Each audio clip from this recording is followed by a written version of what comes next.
不知道大家现在出远门，都会选择乘坐哪种交通工具？有人可能会说飞机，有人可能会说高铁，有人可能说自驾，自己开车非常的方便。那不管是飞机、高铁还是自驾呢，都非常的安全。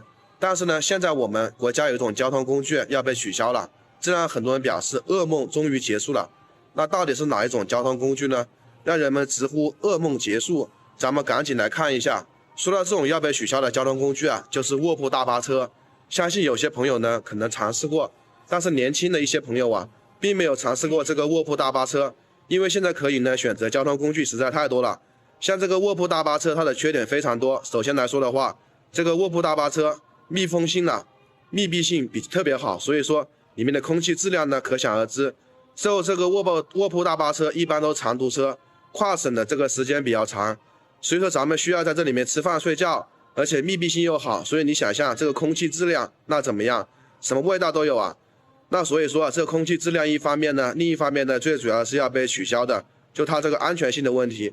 我们知道这个卧铺大巴车一般分为2层，下面呢一层供我们来乘坐，上面呢供我们来睡觉休息。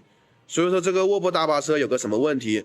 头重脚轻，一旦在高速上发生交通事故，那侧方的几率是非常大的。所以说这个卧铺大巴车也是被取消了，很多人拍手叫好，说呢终于噩梦结束了，咱们就不用在高速上面见到这种卧铺大巴车了，因为平时我们不坐，在路上见到啊，看到也是有点害怕的，就跟我们看到这个大货车是一样的，甚至比这个看到这个大货车心情还要紧张。